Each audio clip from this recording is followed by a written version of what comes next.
গোৱালপাৰা লক্ষীপুৰৰ বান্দৰমাথা সংৰক্ষিত বনাঞ্চলত উচ্ছেদ অভিযান বনাঞ্চলৰ ভূমিত থকা অবৈধ দখলকাৰীক উচ্ছেদ চলাই বন বিভাগে 55 হেক্টৰ ভূমিত বন বিভাগে চলাই উচ্ছেদ অভিযান দুদিন ধৰি বান্দৰমাথা বনাঞ্চলত উচ্ছেদ চলাব বন বিভাগে 15খন এক্সকেভেটৰ সাজু হৈ উঠিছে 15খন এক্সকেভেটৰেৰে উচ্ছেদ চলাবৰ বাবে সাজু হৈ উঠিছে বন বিভাগ আৰক্ষী আৰু অৰ্ধ সামৰিক বাহিনী আপোনালোকক আমি সেই স্থানৰ দৃশ্য দেখুৱাইছো দুদিন ধৰি বান্দৰমাথা যি বনাঞ্চল আছে সেই বনাঞ্চলত উচ্ছেদ চলাব বন বিভাগে আৰু আজিহেতু প্ৰশাসনে পূৰ্বতেও জাননী জাৰি কৰিছিল যিসকলে অবৈধভাৱে ভূমি বেদখল কৰি আছে বা দোকান পোহাৰ সকলোবিলাক ভাঙি দিবলৈ জাননী জাৰি কৰিছিল আৰু তাৰ পাছৰে পৰা ৰাজ্যৰ বিভিন্ন প্ৰান্তত আচলতে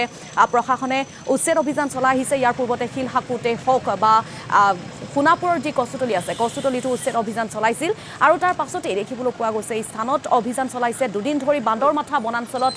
অভিযান চলাবলৈ সাজু হৈ উঠিছে প্ৰশাসন আৰু এই সন্দৰ্ভত আমাক এক প্ৰতিবেদন আগবঢ়াব সাংবাদিক বিশ্বজিৎ দাসে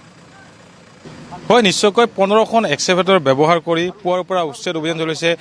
লক্ষীপুৰ বনাঞ্চলৰ বান্দৰমাথা সংৰক্ষিত বনাঞ্চল ভিডিঅ' জানিছে দেখুৱাব চাক এনেদৰে 15খন এক্সকেভেটৰ ব্যৱহাৰ কৰি পকী ঘৰসমূহ এনেদৰে উচ্ছেদ কৰিছে ক'ব লাগিব যে যিহেতু ইয়াত জাননী দিয়াৰ পিছতে ইয়াৰ যি ব্যক্তিসকলে যি বেদখলকাৰীসকলে ইতিমধ্যে ইয়াৰ পৰা গুচি গৈছে কাৰণ তেওঁলোকক ইয়াত থাকিবলৈ কাৰণ কোনো অপ্ৰীতিকৰ ঘটনা যেন নঘটে সেইবাবে গোৱালপাৰা বন বিভাগ গোৱালপাৰা জিলা প্ৰশাসনে কোনো এজন লোকক ইয়াত থাকিব দিয়া নাই ইয়াত গোৱালপাৰাৰ বন বিভাগৰ DFO গৰাকী আছে মই DFO গৰাকীলৈ কথা পাতিবলৈ যত্ন কৰিম ছাৰ মই আপোনাৰ আগত আহিছোঁ ছাৰ দেখা গৈছে যে গোৱালপাৰাৰ বিভিন্ন বনাঞ্চল কিন্তু এনেকৈ বেদখলকাৰীৰ কবলত পৰিছে গোৱালপাৰাত আমাৰ এনক্ৰচমেণ্টটো বহুত বেছি আছে মানে এইটো কাৰণে আমাৰ হিউমেন এলিফেণ্ট কনফ্লিক্টটো অলপ বেছি আছে প্ৰায় আমাৰ গোৱালপাৰা ডিষ্ট্ৰিক্টত last on an average 20 to 25 মানুহৰ ডেথ হয় হিউমেন এলিফেণ্ট কনফ্লিক্টত এইটো কাৰণে আমাৰ হাইকোৰ্টে এটা অৰ্ডাৰ দিয়া হৈছে এইটো মানে যিমান কনফ্লিক্ট কমাবৰ কাৰণে প্ৰথমটো আমাৰ ৰিজাৰ্ভ ফৰেষ্ট ভিতৰত যি ইলিগেল এনক্ৰচমেণ্ট আছে ইলিগেল ছেটেলমেণ্ট যি আছে এইবিলাক মানে উচ্ছেদ কৰিব লাগিব এইটো মানে ডাইৰেকশ্যনতে আমি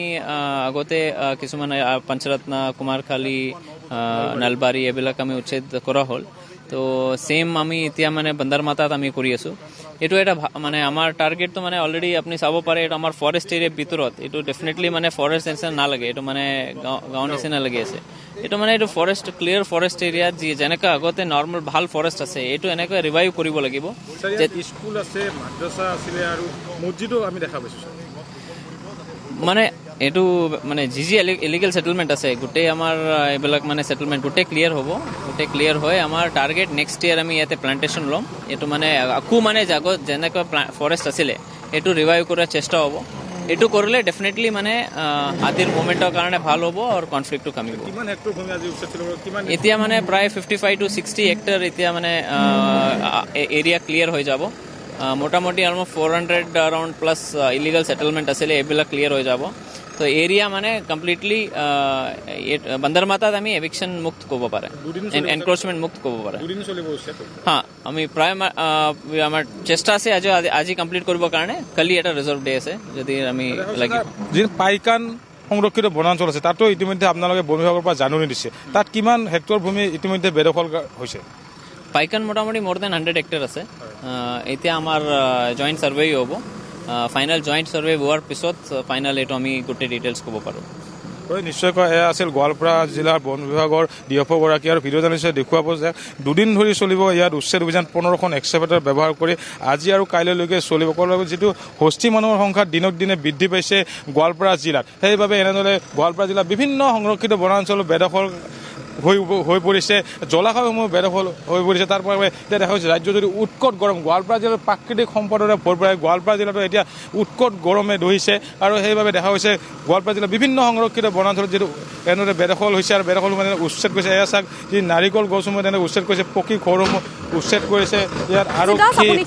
পৰা আমাক সামগ্ৰিক পৰিৱেশ দেখুৱাৰ বাবে আপোনাক ধন্যবাদ জনাইছোঁ লক্ষীপুৰৰ বান্দৰমাথা সংৰক্ষিত বনাঞ্চলৰ দৃশ্য ইতিমধ্যে উচ্ছেদ চলাবলৈ সাজু হৈ উঠিছে 19খন এক্সকেভেটৰ বনাঞ্চলৰ ভূমিত থকা অবৈধ দখলকাৰীক উচ্ছেদ চলাবলৈ সাজু হৈ উঠিছে এতিয়া বন বিভাগ আৰু কোনো যাতে অপ্ৰীতিকৰ পৰিৱেশে বিৰাজ নকৰে অবৰণীয় পৰিৱেশৰ সৃষ্টি নহয় তাৰ বাবে অৰ্ধ সামৰিক বাহিনী আৰক্ষী মোতায়েন কৰা হৈছে সেই উচ্ছেদ স্থলীত